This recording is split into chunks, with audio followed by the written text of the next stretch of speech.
Hello,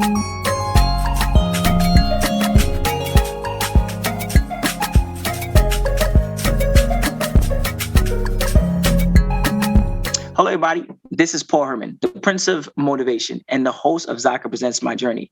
We're creating this vulnerable and positive platform where you can get inspired and motivated from different leaders from our community.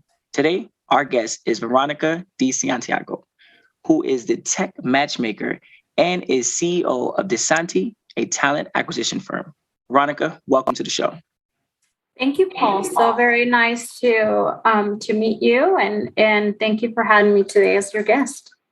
Yes, my pleasure. My pleasure. I'm super excited to hear about your journey and your story, and I know the listeners are as well too. But before we kind of dive into what you do on a day-to-day basis, could you tell us a little bit about your upbringing, where you're from originally and where you are now currently?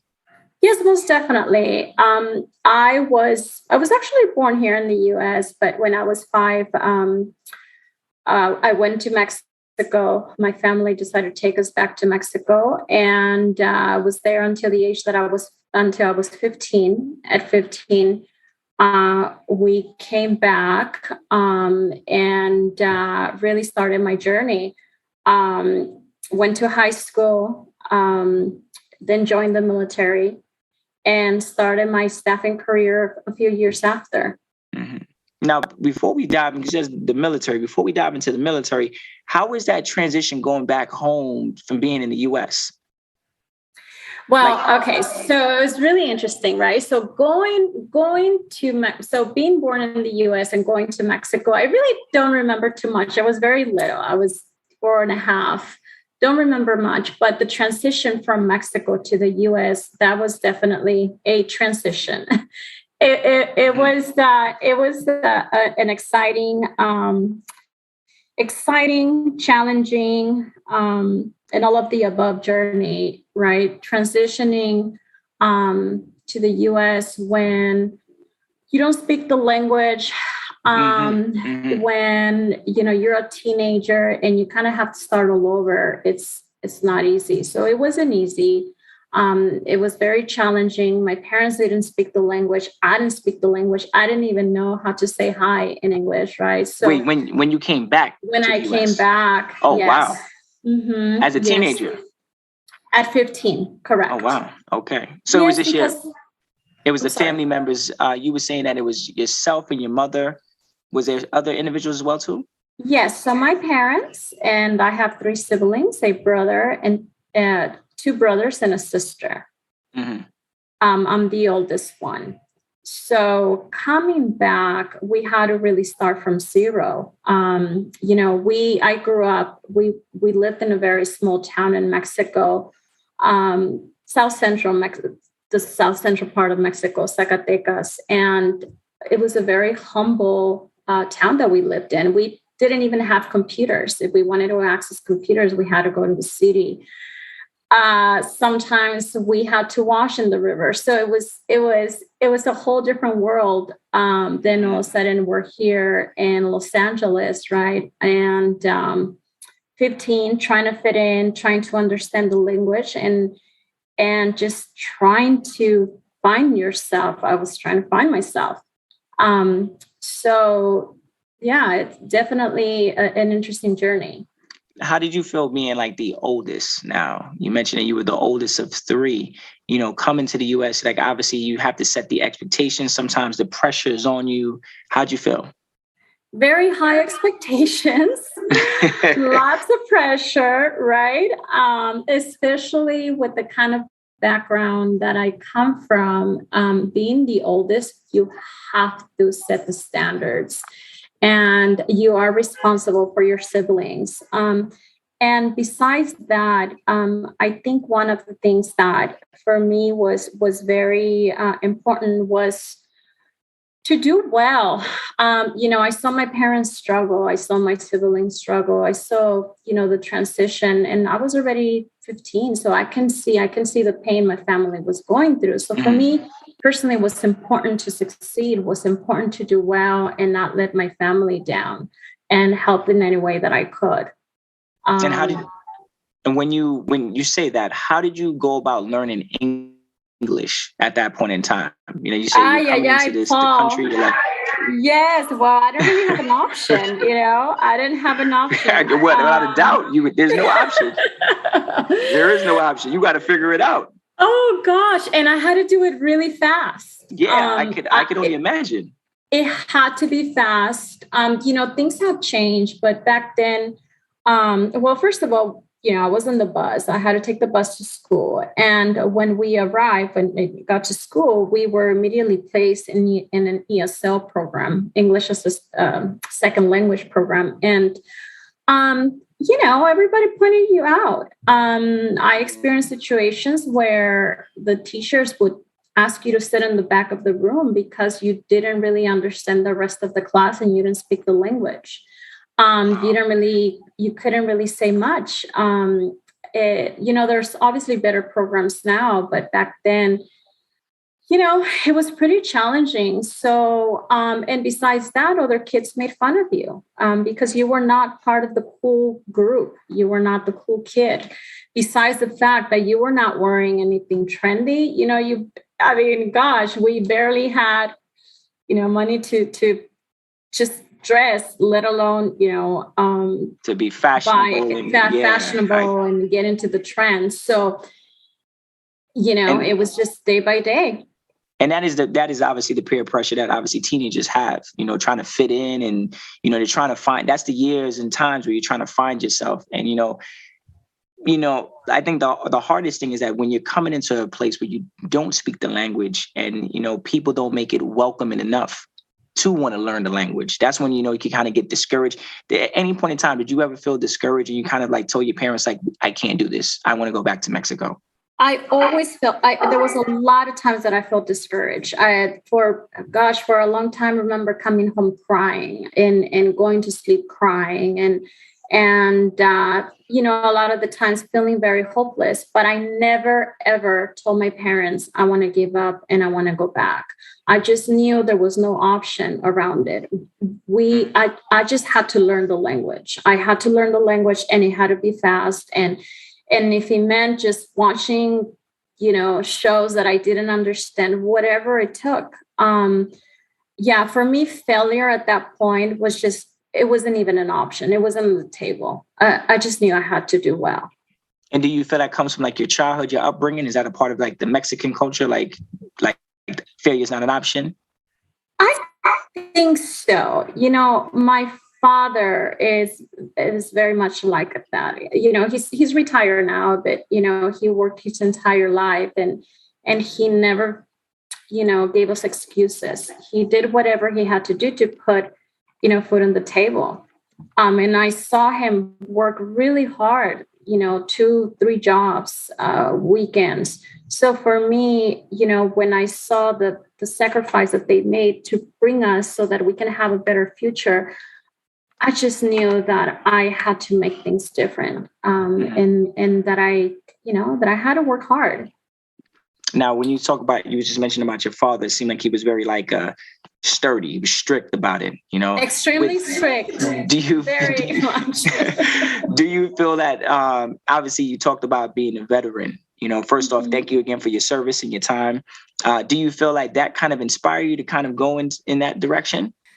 I'm going to be very honest with you. When I joined the military, I had no idea what I was doing. I did not know what the military was, to be transparent.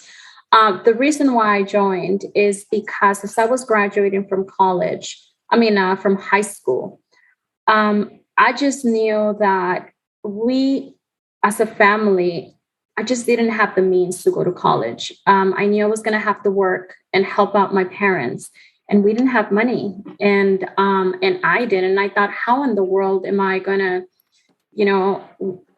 I didn't really know about the resources available, but I didn't know how I was going to make it. And I just knew that I had to go to college. Someone told me that the military, which I didn't know what the military was, but the military pays for your college. And I thought, all I heard, pay for your college. So I literally walked myself into a recruiter's office.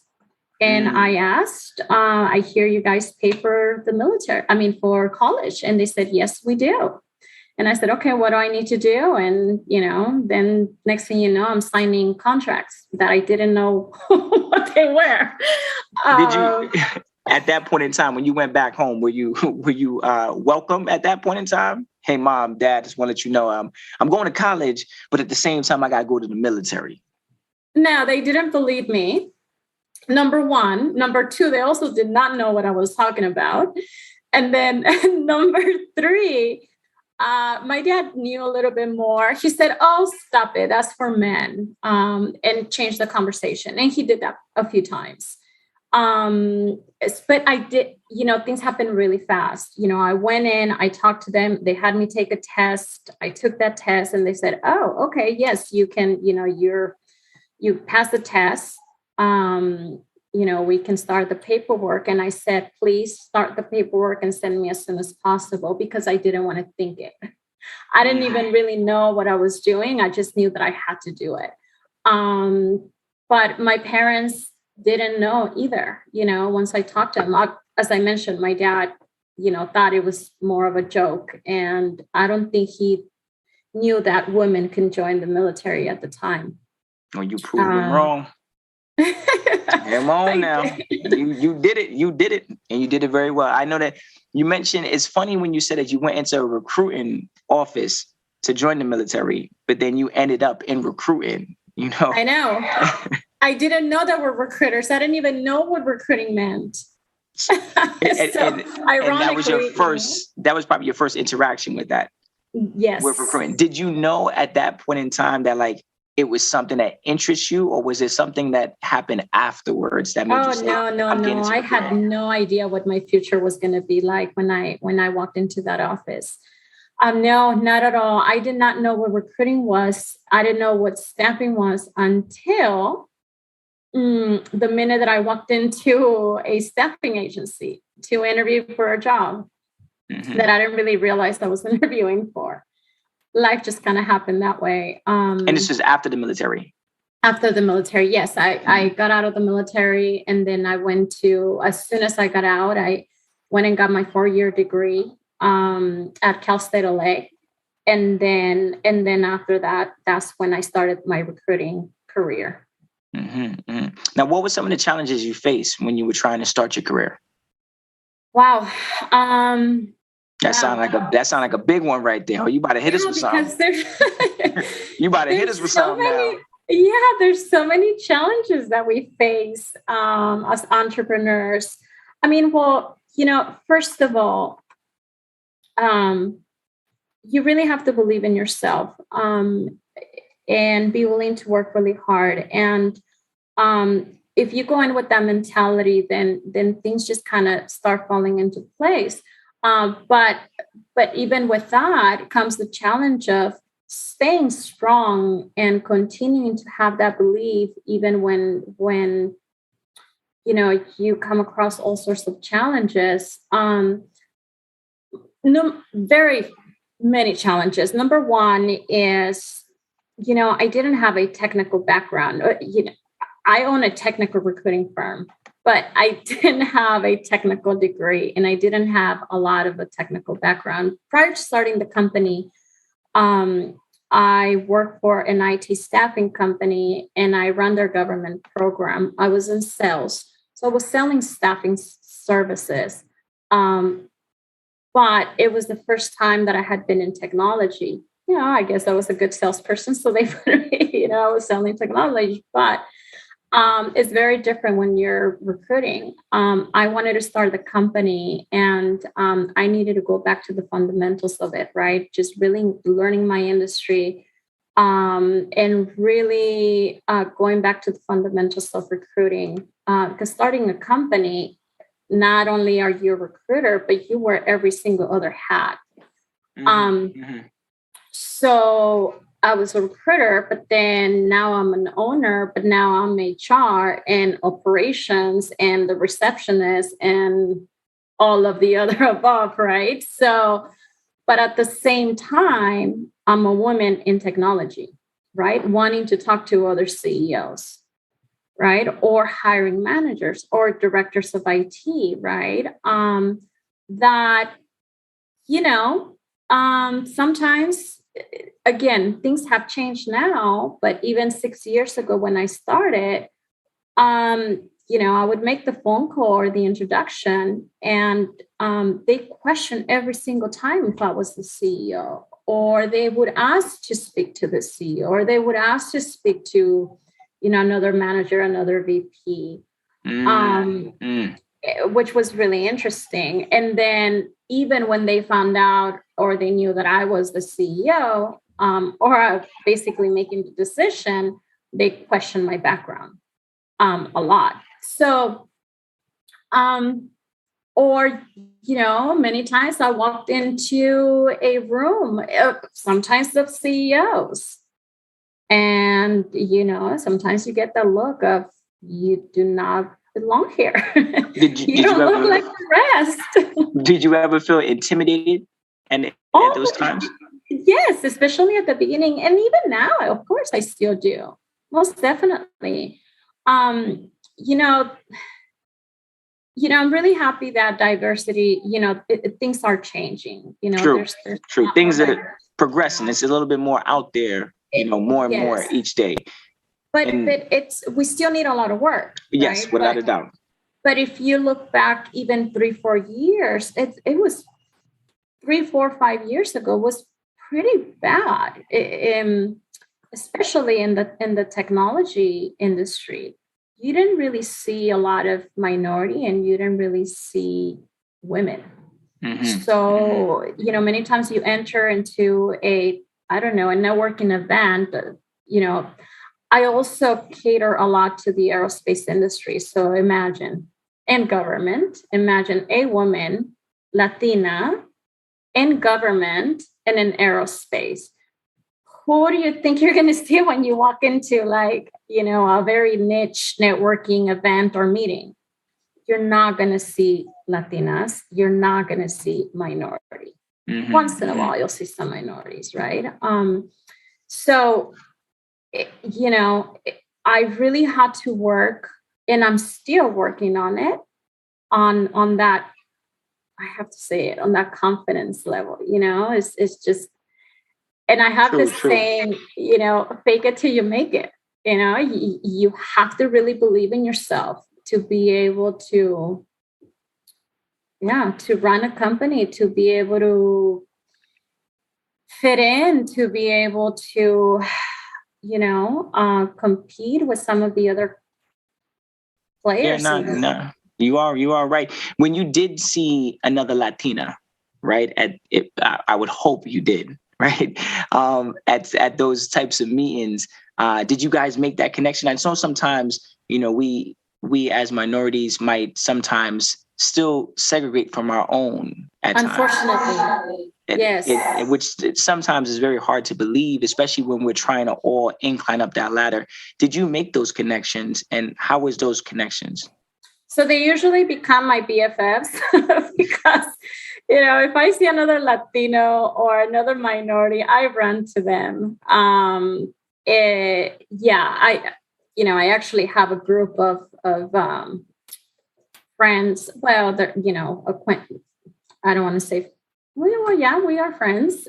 CEOs that are Latinas. And we all run businesses, and we talk about these challenges, and we try to come together and see how we can, make things better and make a difference out there. That is very important when you have like a cluster or a group of people working towards a common goal. That might share same, challenges, being able to kind of share those things. I know like during the pandemic, I know certain businesses connected closer because they were like, look, we're all in it together, Mm-hmm. So I think that's very helpful. Could you just tell us a little bit more about your company and how you started off with that? Most definitely. So as I shared, prior to starting the company, I work for a IT staffing company running their government program. And as I run their government program, I realized that there was a lot of opportunity. Well, there's a big gap, as we were saying, that not a lot of minority groups and women in the technology industry or in the technology fields. At the same time, when I went out to a lot of these meetings and, I was doing my sales meetings, I didn't see many of me. I didn't see many Latinas. I didn't see a lot of minority. I didn't see, and even I have to say, veterans out there representing other firms. So when I decided to leave the company, I took some time for myself to just really see what I wanted to do. I have to be honest, I didn't know that I was going to start the company when I did. I knew that one day I would, but it kind of just happened that I started to interview for different companies, and I was missing something. And I took some time, and I finally decided to start my firm, and I wanted to make a difference in our community, in our minority community, in the veteran community, in the women community.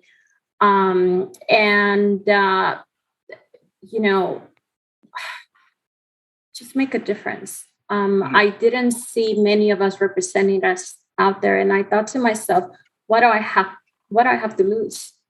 True. If things don't work out, I just go back to the workplace and I find myself a job. But I decided that I was going to start a firm that really believed in what I believed in.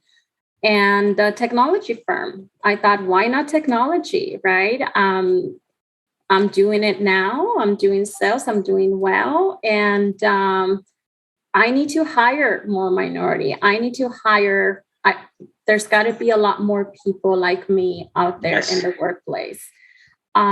So I started the firm. I started the firm with a LinkedIn account and my laptop. That's all that I had. But I had lots of passion, lots of drive, and a big dream. And I just worked. I worked. And I started reaching out to companies, basically saying, listen, I've been a recruiter for the last 12 years, been in the staffing industry for the last 12 years. I can recruit for your firm. But I'm transitioning and I want to start my own firm. And I was very transparent about that. And believe it or not, I ended up finding a client that said, listen, I have a lot of technical needs currently, not only just here, but in Mexico. So if you speak Spanish, you can help me also do my staffing in Mexico. And that's nice. That's real nice. Yes. So I started working for that gentleman full time. And, but the deal was that he knew I was starting my firm. So I said to him, listen, I would love to help you, but I also want to start I'm working on getting my firm going, and I want to make sure that there's no conflict of interest. And they said, do it, do whatever you have to do. I will support you 100%. And he became my first client under my company. I dedicated myself to his company. And then, during my downtime at night, I continued to work on my company. And then I started gaining, and everybody that I ever talked to was very transparent about my situation. And little by little, I started gaining more clients until I want to say the third year, I couldn't work for other people. I had to start hiring internally. And we started getting contracts. And I have to tell you, my dream company to support was NASA. I don't know why. I just knew everybody talks about how it's impossible to get a contract with NASA. I know teams from other companies. Yes. Yeah, come on. That's big right there. Yeah, I want to work for that company. And I want to support that company. And my third year, we were able to start subcontracting for NASA. So currently we support some of the NASA missions. And that, first off, that was just a a powerful story. And I think the reason why also it's that powerful, the first thing you said off the top that kind of caught me, I know, hope the listeners are paying attention. You started this off of a laptop and a LinkedIn account. That's it. All I have. That's all you had. And a couple of years later, you're working with NASA. Like that just goes to show like the persistence that you have and the discipline and the consistency to kind of put all these things together. And like you said, it was hard at times. It was good. You spending extra hours staying up late night, but just to know that you had a LinkedIn account. So that just goes to tell the listeners right now that you don't really need a lot to start. You just got to start. Paul, you don't. I think what happens a lot of the time is that we overthink things. And we overthink it and we don't really execute. Sometimes you just have to do it, because once you start doing it, you start seeing that things just little by little start falling into place. And if you believe that you're doing something for the greater good and that is really coming from a good place and coming from your heart, things are just going to work out.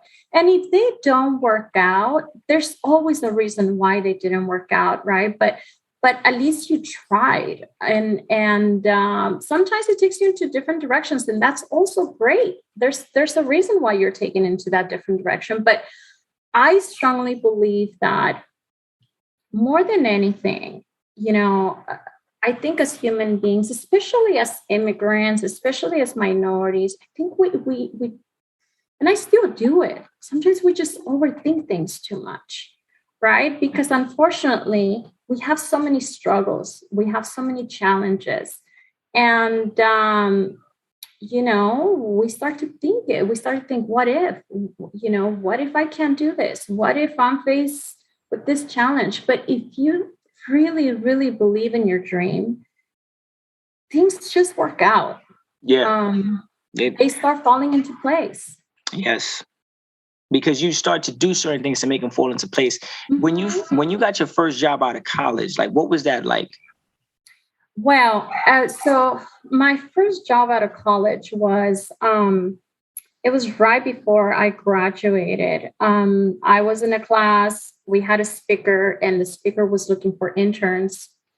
And the speaker was coming from the Los Angeles Chamber of Commerce. They were looking for 2 interns to support. I studied international trade, international marketing with focus in international trade with the focus on international marketing. So he was coming from the international department. They wanted 2 interns to support their international department. And they were looking for 1 person, but 2 people volunteer. I was one of them. And that turned out to be just such an amazing internship that they hired me within, I think, a month or so. They ended up hiring me. So I ended up working after full time. And that was really my first job out of college. It was not my first recruiting job, but recruiting happened about a year after that. And it's just been successful ever since. And as with you climbing up this ladder, obviously, you from your journey starting off in the U.S., going into Mexico, coming back, going to school, and joining the military. Like, how do you feel about being like a veteran woman, a minority, and a business owner at the same time? You talked about multiple hats, but like you definitely wearing a lot of hats right there. It's taken a long time to really embrace that. For many years, I didn't talk about it, Paul. I got out of the military and I closed that chapter and I went to school and I did everything else. It wasn't until the last few years I went through an executive program at USC that it was about your true north and really talking about who you are as an immigrant, minority, all of the above, and your journey. And you go through your journey and you start seeing that you are who you are because of your journey. After taking that program, I've realized that I am a veteran, and I was in the military and I should be proud of it because a lot of who I am and decisions that I've made are based on that foundation. So I do have to say that I am proud of it now. As I mentioned, for many years I didn't talk about it. There was a little bit of a negative connotation to women in the military. So because I've spoken to other women vets, and they used to do the same, not talk about it. But I embrace it. I love it. I had, I was very blessed. Not everybody that goes through that journey is so lucky and has the same blessings that I did. But I had a great experience. It made me who I am, and it was very positive. So I'm very grateful for that experience. And it also paid for college, which is obviously a That's a massive help in your family. Well, like that's said, another. That was, you talk about I have to you tell talk you about the a couple story $1,000s right there. Well, no, let me tell you. When so remember I mentioned I walked into that recruiter's office and said, "You pay for college, I want in." Mm-hmm. Well, I didn't know that in order for you to get your college fund, here's the catch. It had to be in a contract. So I get out of the military, okay, and now it's time to go to school, and I'm thinking my college is going to be paid for. Here I come, right? Here's my documentation, everything, and they're like, "Okay, well, we don't see it here. You didn't get the college fund." And I'm like, what are you talking about? It was never in the contract. It was never put in the contract. So that didn't happen. Which, hey, I barely spoke English. How was I didn't even know what a contract was. You think I was going to read a contract? It is what it is. So no, I mean, they did, the military does help you in different ways. So they did provide some assistance, but I didn't get what I initially went for, which was the college fund. Okay. Oof. Well, shout out to you for making it still happen. Right. I know something that you talked on briefly, and I want to kind of go back to it a little bit more about the challenges that you face, in your career. Like, could you talk about a moment, especially being, like you said, a woman, being a veteran, being a minority, being someone who's just as English as a second language, could you explain or give an example of when you felt like you might have been taken advantage of or even humiliated at some point in time in your career? Oh gosh, I have so many stories. I think I share with Greg that one of my first jobs, I want to say probably my first or second job, but this was right after high school.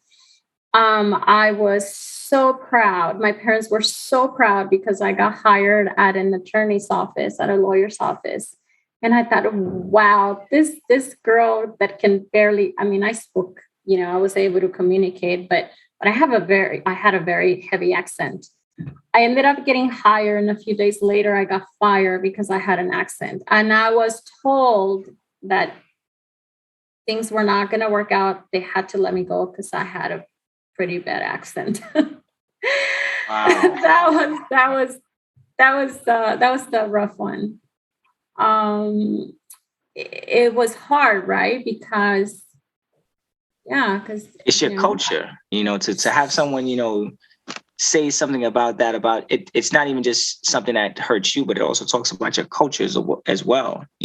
Obviously, and I know that obviously at that point in time, like you said, you were the big sister, you're lead by example, and you're trying to lead in the best way possible. And you're like, what, I got a job. I'm very excited. And then it's like, no, I got fired for having an accent. Yeah, but all those incidents just make you stronger. Just makes you stronger. Now I look back and I laugh. It's interesting because it was also a minority lawyer that fired me. So, which up to this day I still want to reach out and say hello, but I still haven't. I'll tell you another situation that happened. It was in my recruiting career. Things in recruiting they haven't been very easy. I've had my challenges, but In our last recession, I lost my job. So in transitioning to a different career, I decided that I wanted to learn real estate. And it was not the best time for real estate, but I still wanted to challenge myself and learn it. So got my real estate license. I did, a few months residential, and then I made a big sale. And I said, "Ooh, I want to challenge myself to do commercial. What do I have to do?" Start researching. Well, you actually have to interview to be able to work for a big firm. So I start the process. I start reaching out to companies. I ended up getting hired. And the first day, all the brokers had a meeting. Now I'm a broker. We had a meeting, and I go into a conference room, and it was nothing but white males, right? Tall white men. They all look the same, dressed the same. And I sit down, right before we're going to start our meeting. And the gentleman next to me says, "Oh gosh," he said, "Oh God," he said, we finally hired someone for our coffee. Can you go grab me?" We said, we finally hired the receptionist. Can you go get me a coffee, please? And and I actually started to get up, and I said, I have no problem. Just, I'm going to do it just to do it. But the VP actually saw me and said, "Please have a seat." And he saw what happened. So the first thing that he did is he made us all, he actually made me stand up and introduce myself and introduce me as the new broker of the office. But yeah, that was definitely an experience. You talk about that was definitely a Shark Tank experience there. But yeah, I experienced a lot of that in commercial real estate, I have to say. A lot of it. I could hear it. Like, I would sit outside, other broker's office, and they say, "Why would they hire me?" And I was listening to their conversation. And then you got to go back into a conversation with them. Of course. You're like, "Okay, guys, just to let you know, I heard everything outside, but just letting you know, I'm trying to sell this, okay?" And then go and cry in my car. Yeah. Just sign on this dotted line right here. I really don't want to talk too much. You already know what it is. Time to go. Yeah. Wow. But honestly, you from just the stories that you just mentioned right there, like, you really have some thick skin, young lady. Like, to be able to kind of endure that and still have a smile on your face, and to still have that type of energy that is contagious, because you could walk around and be like, "These experiences have really affected me," and it doesn't give me the morale or the momentum to kind of continue on forward. And you could kind of pass it on to the next group of people, whether it be your siblings or the next minorities that are trying to climb up that ladder. But you're like actually embracing it and saying, "Look, that happened. You know what? But tomorrow's a better day." So I always admire individuals for always having a positive outlook on even those types of negative environments. Thank you, Paul. Thank you. There's a lot of challenges for many of us out there, but there's also a lot of opportunities, right? And I personally try to just focus on the positive of things. And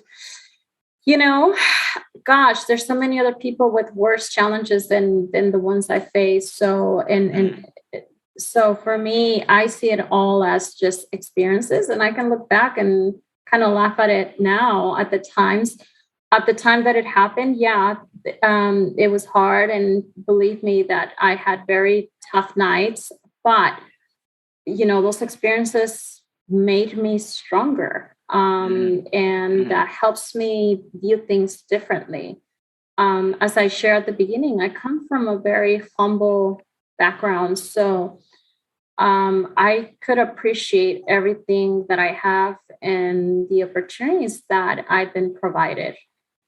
So I'm very thankful for what I have. And especially when you come from a little to having a little bit of something more. You just got to really like, I humble myself out. Look, I'm not them. They're not me. I'm gonna focus on what I need to do. And yeah, obviously you did focus up to the point where you're obviously owning your own business. Could you just let the listeners know, just give us a little bit more insight on what is like the day-to-day like for you? Like, and how do you know if a candidate kind of fits an employer? Like, that's a very big thing. Like, to know that you're recruiting and you're saying, hey, look, I got the perfect candidate for you. How do you know they're the perfect candidate or they're the ideal candidate?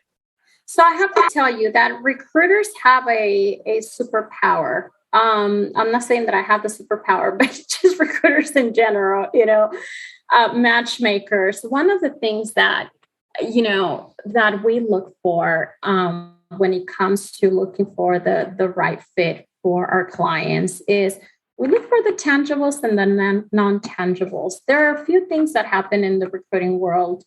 When our clients reach out to us and say, hey, listen, I'm looking for a superstar software engineer with this type of skill sets. When we go out there and start looking for the talent that our client wants, we don't just look at, of course, we want to make sure they have the skill sets that our client is needing in the background, but we also look for the non-tangibles. We want to make sure that that person that we're going to be presenting to our client can be a good match in every different perspective. Do we see, now everybody works at home, but prior to, and hopefully in the future, when people start going to the office, does that person fit in that environment? What is the personality like? What is the team like? So we look for all these little things. And based on what our assessment is of not just the position, the opportunity, but the company culture, the hiring manager, then that's how we try to find the fit for the client. The same on the other end, right? Like when we are having these conversations with our consultants and the talent, they might have the best fit, but if we feel like, that company might just not be for you, right? Maybe you're looking for a bigger company, or maybe that person is looking for more of a, startup situation. Maybe they want to be more hands-on and the opportunity is not so hands-on. So it's a lot of interviewing, a lot of really assessing the tangibles and not tangibles to be able to find the good fit, the perfect fit for the client and for the candidate. True, because you're working for both parties at the same time. Working for both parties, correct. Go ahead. Oh, and I was going to say, so when you're working for both parties, like, what is like one of the biggest challenges that like an employer right now currently faces with all of that? Wow. Yeah, that's a very loaded question right now. There's so much going on right now coming out of the pandemic. We're still in a pandemic. We're kind of coming out of the pandemic. But, there's definitely a war for talent out there. There's a war for talent. It's hard to find good people. And on the employer side, there's a risk. There's a risk factor. We don't know what's going to happen tomorrow. We don't know if we're going to get another virus more aggressive. We just don't know. So, and when you hire someone, it's an investment, right? So, there's a lot going on right now. Definitely a skill shortage. And the other thing is that people don't want to go back to the office, and some people just don't want to work anymore. So we're seeing a lot of that. And, You're right. And the other thing is people are having change of hearts, right? They're realizing that, hey, I don't want to work for that company anymore. I don't want to work for that hiring manager anymore. So there's just so much going on right now with talent. I've never seen it this way. It's definitely very, very interesting. And it's when you mention it, I'm glad you kind of touched on it, because I was watching, I don't know if you watched the segment on 60 Minutes. It was talking about like how a lot of employees now are quitting their jobs. It's like a higher rate Like you said, people are unhappy. Obviously, the pandemic has kind of made people learn how to work remotely. So some people are like, look, I don't even want to go back to the office if that's the case. Have you noticed like a massive change on your end when you're on those calls with those individuals, like recruiting? 150%. 150%. It's been happening more and more. And some people just don't want to go back to work. Things are getting a little better, but say a year ago, we were making phone calls. Our team, I have a team of recruiters, and they can hardly ever get on the phone with anybody or hardly even get a response of an email. Again, things are changing a little bit right now, but it's been pretty bad. People don't want to go back to work. And you have to understand both sides. A lot of women are not going back to work also. And, it's a little challenging, right? Because you have the daycare problems, then you have your kids at home, then you have, a family. It's definitely challenging times for many decide not to go back to work. And that will obviously potentially affect the job force and affect like how people are being recruited. If employees are going to even say, look, I want to hire, because it's like it gets to that point in time, and in this situation right now, with all of the chaos that's arising right now, what are some of the qualities that you think are important, which minority candidates should have during this time? I talk a lot about believing in yourself. I think one of the things that sometimes we don't do is that we're not very good about really, really telling the story of who we are. And that happens a lot with resumes. We'll get a resume and there's so much more that this individual has, and they don't put everything down on paper. Because I think as minorities, we're not very good about, talking about our superpowers. And sometimes not very good about truly believing in ourselves. So I highly encourage those that are in the job market to make sure that they really look deep and look at their skill sets, look at their experiences, look at their employment history, and try to put everything that that they have achieved. Obviously, you don't want to have 3, 4, 5 pages of your resume, but really look and look at all of your achievements and put them down in paper, your skill sets, and then ultimately really believe in yourself. And have the confidence that you can do the job. And it is very hard to sometimes believe in yourself as an individual coming up with all the stress and struggles. Did you have like someone you could look up to, someone like as a mentor, someone to kind of help guide you through this kind of some of those challenges? Not too many. There were a few people that I did look up to, but really my strength, really, and my motivation came from my upbringing, from my seeing my family and how hard they work. That's really where it came from. That's really what inspired me and motivated me to do well. I really wanted to do well. I want to do well. I didn't want to, be that individual that people talk about that just doesn't succeed. And my parents worked so hard to bring us to this country. I looked up to my dad. I really admire the hard work their hard work. And that's really what motivated me, to be honest. Well, obviously you had a good, obviously it was a struggle coming up, but you had definitely a good, strong upbringing with your mother and father, kind of like, spearheading that family and making sure that you guys had your head on straight, if that was the case. When we talk about the job force now, do you believe that most companies understand, what diversity and inclusion is? Is that a big emphasis, with some of the clients that you work with currently today? I think that really, there's a lot more initiatives now. 100%. There's a lot more initiatives. I think they're trying to understand it better. I think they're working towards it. I think there's still a lot of work to be done. But you could see that companies are trying a little bit more nowadays. They're having to implement different initiatives, really with diversity and inclusion. I think there's still a lot of challenges there, but companies, at least the companies that I work with, they definitely do try. Personally, to be honest with you, I try to hire as many women as I can or minority.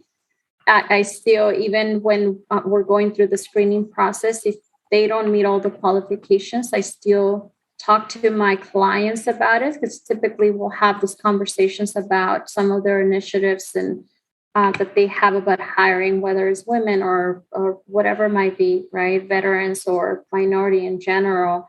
But the conversations are happening. I am having them with employers. I didn't have them some years back, but they're definitely happening now. Mm-hmm. Again, there's still a lot of work to be done. And we really, really need to continue to create that awareness. I think it's extremely important. But I do see it that it's they're having those conversations. Mm-hmm. I have to tell you, Paul, with what you and Greg are doing is so amazing that you're doing this, because not many others are doing it, and we need a voice. We need that voice. So, I appreciate you saying that. Zaka is an amazing platform, and hearing stories like yourself and having individuals like you on the show to kind of express like the goods and the bads. I think is so important. You could, Instagram and social media, a lot of times people see all the goods. They're like, oh yeah, this person made it. This person just got a raise. This person just got promoted. But then we don't know exactly what it took to actually get there, and just in our conversation today, the amount of things that you mentioned, at least several things that happen along your journey, but even at the end, you still are very happy with your journey and what the outcome is. And I know that the listeners are as well too. And I want to ask you this one last question before we have to take it to wrap. And I wish I could talk a little bit more about it, but like, what is like an advice you would give to like someone like looking up to someone like yourself who's looking to open up their own talent, acquisition firm? Don't question yourself so much. And if you have a dream, follow it. I know we say that all the time and we hear it, but really do. I said it earlier, sometimes we tend to overthink things. Don't overthink it. Just know that you can do it. Just know that there's resources out there. Call people for help. Call me anytime for help. Reach out to me. But get inspired by others that are doing things. And if you have an idea, you don't have to have a full plan for it. I didn't have a plan. I created it along. And I think it's okay. Obviously, if you're a planner and you want to have that plan before you get started, wonderful. But sometimes we just have to execute and then figure things out later. So I say to all those that want to start their either recruiting journey or any other type of journey, just do it. And you didn't have to be, I didn't think I was the best of the best, I have to tell you. But I know what hard work is like, and I know what passion is like. And I know that when I want to do something, I figure it out. And I think there's many out there of you that, although you're faced with all sorts of challenges, you will figure it out. Once once you get it going, you will figure it out. Just believe in yourself, continue to follow that path, that dream, and things will just work out. Well, thank you, Veronica, for sharing that. I think that whether young, older, someone who's opening their own business or someone who's actually in corporate America, I feel like a lot of the things that you mentioned today could inspire a large group of people. So I appreciate you for sharing that. I just want to let the listeners know again, if you want to hear more stories like Veronica, check us out on ZakaConnect.com or follow our feed Zaka wherever you listen to your podcast. Again, Veronica, thank you so much for being on the show today. Thank you. It's been a pleasure. Thank you so much.